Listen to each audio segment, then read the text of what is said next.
Okay, so let's jump in. Yeah, let's do it. Today we're doing a deep dive into, well, it sounds simple, maybe, but it's huge, morale. Absolutely fundamental. I've got this comprehensive guide here, and really our mission is to pull out the core insights for you. Kind of a shortcut to getting up to speed on it. Exactly. So you can be genuinely well-informed on what morale really is, why it's so important. And the guide kicks off right away with a definition, which is helpful. Good. What's the essence of it? It defines morale as the mental condition or attitude. This applies to individuals and groups that determines their willingness to cooperate. Willingness to cooperate. Okay, that's Right. It's an attitude, a state of mind. Even calls it an emotional force that builds esprit de corps. esprit de corps. Love that. So it's not just like, am I happy today? No, it's deeper. It's about your internal stance towards working with the team, towards the shared goals. And it lives in the mind, the emotions, Yeah. shaped by the group, the whole organizational context. Precisely. It's very psychological, very social, goes way beyond just, technical job stuff or your salary. Got it. Not just economic factors. Definitely not. Okay. So for this deep dive, we'll unpack what this attitude is, how you actually see it, It's manifestations, yeah. why it matters so much, how it's different from, say, motivation. That's a common confusion. Well, look at that tricky link, or sometimes lack of link, with productivity. Always interesting. And crucially, how you can actually build it up and keep it going. Especially the guide mentions in challenging places like public administration. Right. We'll pull out those key takeaways for you. So if it's this internal attitude, how do we spot it in the wild? Well, What are the signs of high versus low morale? the guide lays out some clear behavioral signs. High morale, you see enthusiasm, you see people following rules because they believe in them, not just because they have to. Voluntary compliance, yeah. Exactly. Real cooperation, people taking initiative, that strong team spirit. I can picture that. A team suggesting better ways to do things, hitting deadlines without constant chasing. That's it. Proactive. Cooperative. And low morale, what does that look like? Pretty much the opposite. Insubordination, maybe ignoring rules, general discouragement, people clearly disliking their job.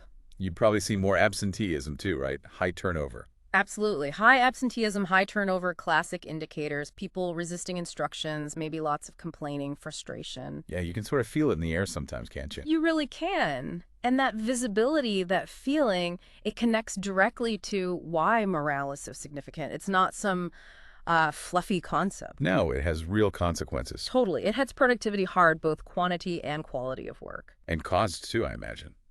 Errors, having to redo work, constantly hiring. Exactly. Rework, errors, the huge cost of turnover recruitment, training, lost productivity, it all adds up. It sounds like it's fundamental for just basic cooperation and teamwork. It is. It influences whether people work together effectively or if things just fall apart. It encourages self-discipline, initiative, people going beyond the bare minimum.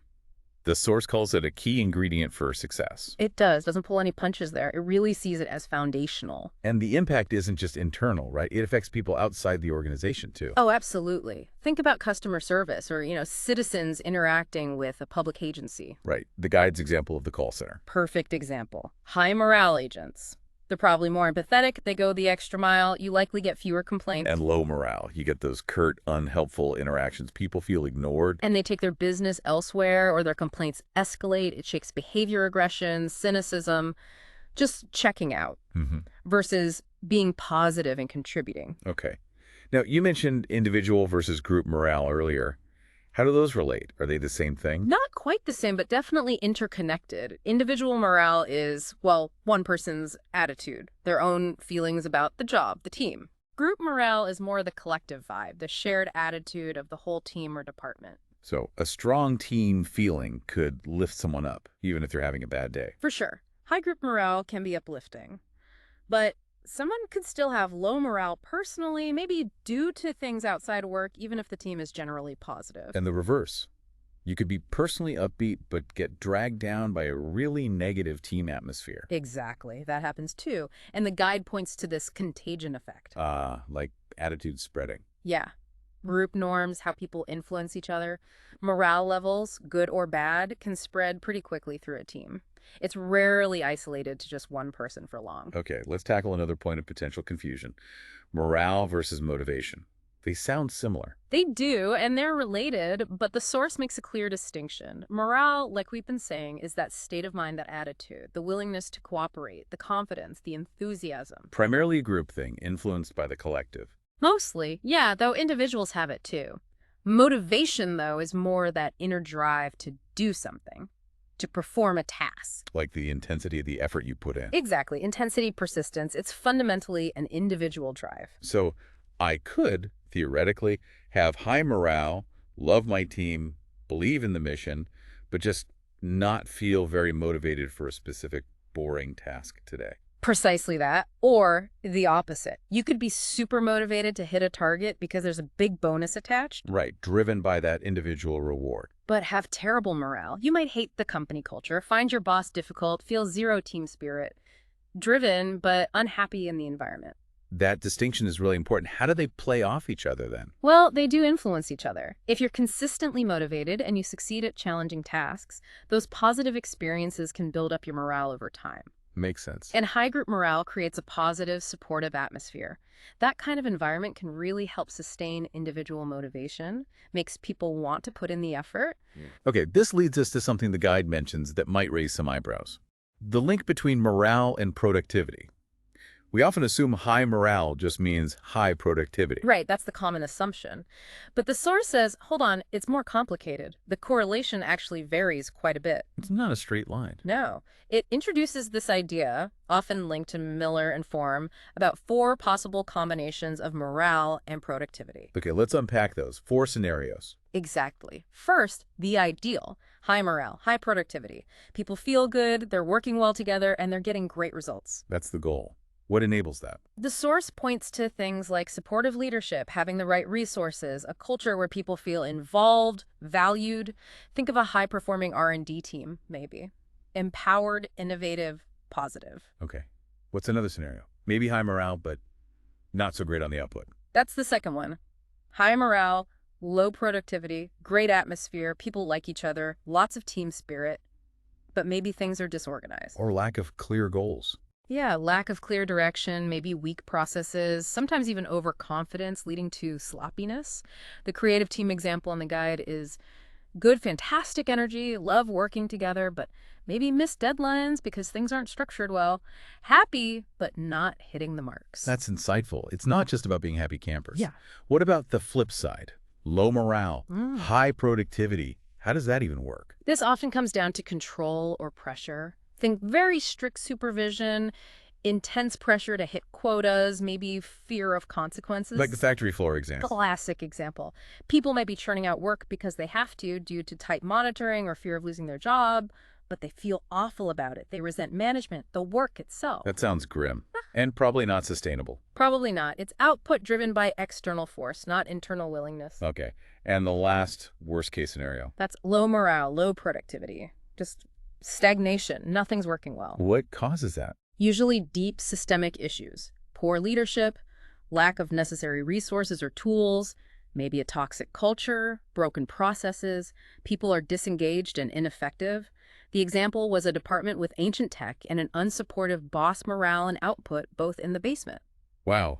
The fails team example really drives this home: high morale, but no clear targets leading to low results, versus intense pressure, maybe boosting short-term results, but crushing morale. It really shows you have to look at both attitude and output and the factors driving them. It's definitely not always a simple cause and effect. So given all this complexity, how do we actually influence morale?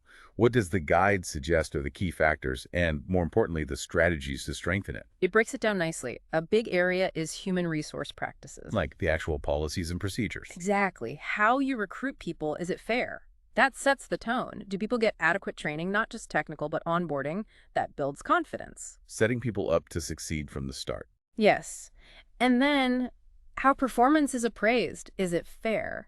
Is good work actually recognized? The source stresses that while pay needs to be competitive, It's not enough on its own. right, it's necessary, but not sufficient. Things like merit-based promotions, fair transfer processes, having a real way to address grievances, supporting work-life balance, these signal the organization cares.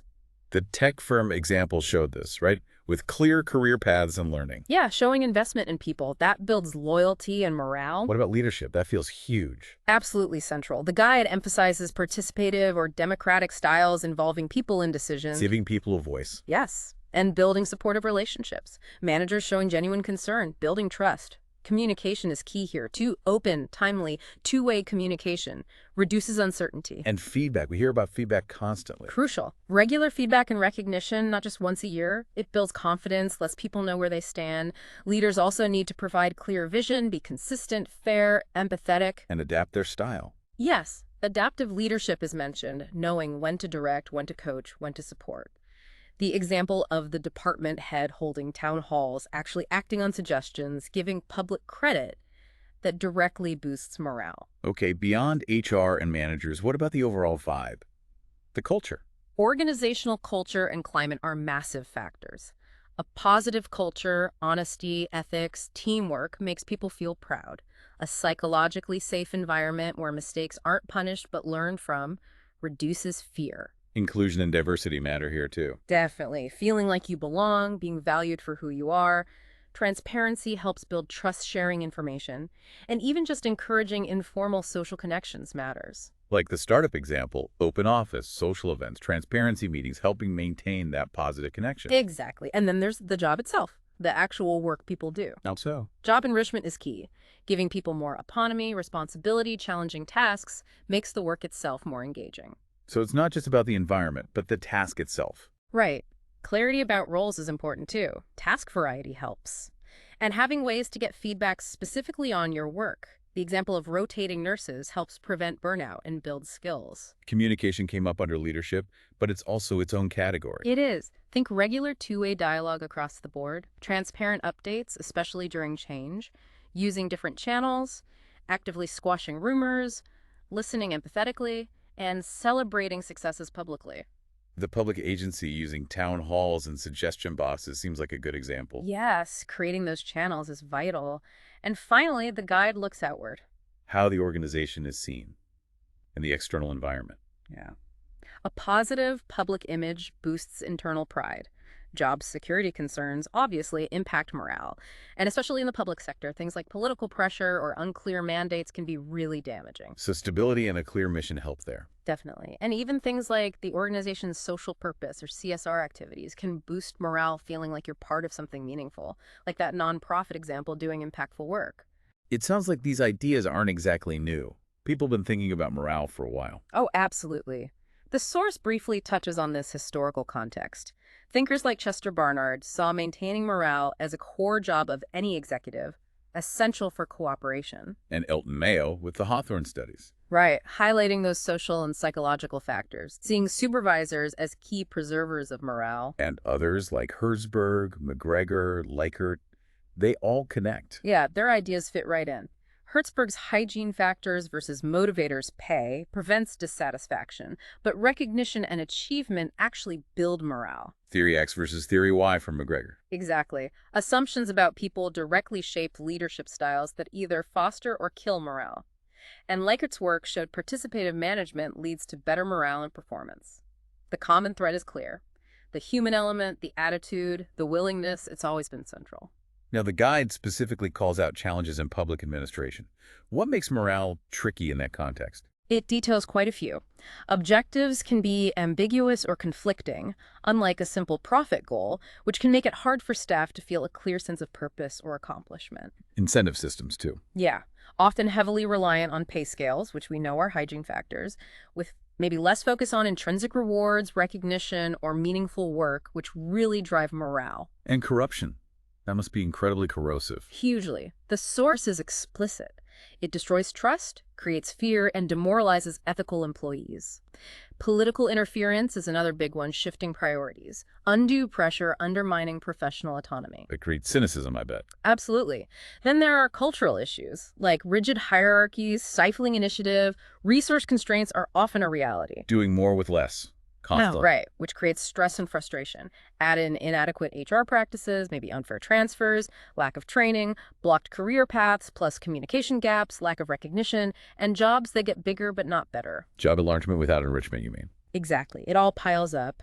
The health department example in the source, with staff demoralized by transfers and feeling unappreciated, really captures that convergence of issues. So facing those specific hurdles, what does the guide recommend for boosting morale in public administration? Many strategies are about adapting the general principles. Setting clearer goals and metrics, even if objectives are complex, helps provide direction.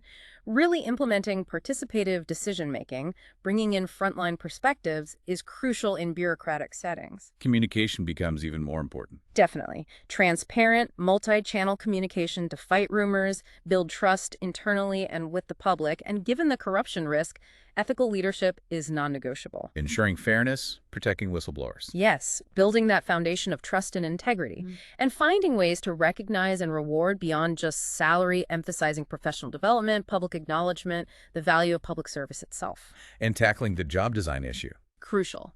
Job enrichment, giving more autonomy where possible, training, rotation to build skills and prevent stagnation. Also, building supportive structures like mentoring or counseling. What about technology? Leveraging ICT for feedback anonymous surveys, maybe even sentiment analysis, can provide insights that bypass traditional hierarchy. Of course, advocating for adequate resources and pushing for cultural change away from rigid norms are vital too. And limiting that political interference. Trying to establish clearer boundaries or protocols to protect professional work from undue interference is key. And finally, engaging stakeholders, the community served, can powerfully reinforce that sense of purpose for public servants. Okay, these are concrete actions. But how do you track if they're working? How do you measure something like morale?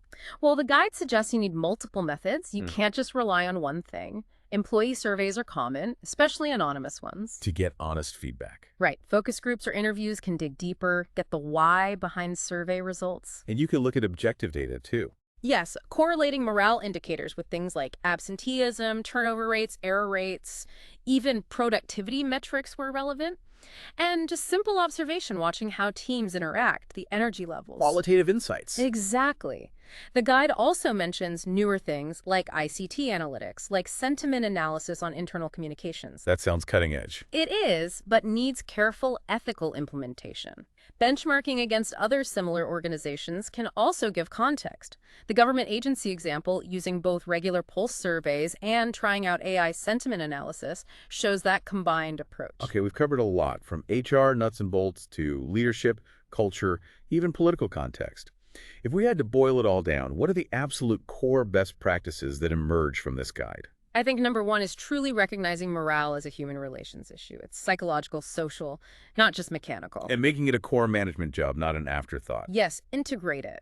Adopt participative leadership, involve people. Ensure HR practices are fair, transparent, supportive. Focus on the job itself, enrichment, autonomy, meaning. Communicate constantly, openly, and make it two-way. Build a genuinely supportive culture, trust, teamwork, well-being. Address the specific challenges of your context, like those in the public sector.